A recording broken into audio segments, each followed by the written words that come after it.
Umar ibn al-Khattab radiallahu anhu. Can anyone tell me how he passed away? He was stabbed while he was leading the prayer. Alright, he was stabbed while he was leading the prayer. The narration goes on to tell us that Umar radiallahu anhu has this big open wound. He has literally a hole in his stomach. And he's lying there and he's bleeding out and he's fading in and out of consciousness. And then while he's in that state and in that condition, he hears the call, the adhan for prayer.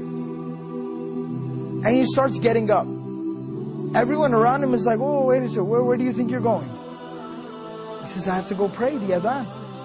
I have to go and pray, it's the adhan. And he said, you're dying. You have a hole in your stomach. What do you mean you're going to go pray?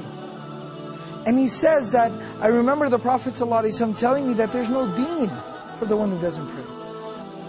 That the salah is like the head and the body. I have to go and pray.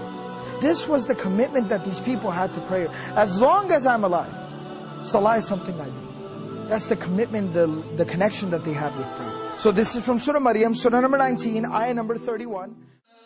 وَجَعَلَنِي مُبَارَكًا أَيْنَمَا كُنْتُ وَأَوْصَانِي بِالصَّلَاةِ وَالزَّكَاةِ مَا دُمْتُ حَيًّا. This is a very powerful reminder about our approach to prayer and how we approach prayer and how we perceive and think and how we implement prayer in our lives. You see, we're supposed to pray, it's saying, as long as I am alive, till my last breath, I am committed to salah, to prayer. Now what does that exactly mean? It means no matter what comes up, prayer is something that I will hold on to till my last breath. I will concern myself with till death.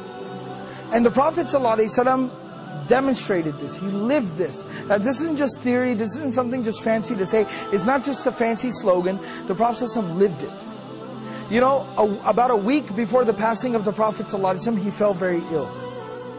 He became ill.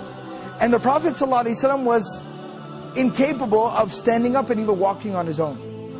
Very soon after. So the Prophet ﷺ, what he did, Prophet ﷺ would send for two Sahaba, they would come to his home and they would carry him, he'd put his arms around their shoulders and they would literally carry him to the prayer like this. But he'd still go for prayer in this condition. He'd still go to pray like this. Teaching us, prayer is something we do till our last breath.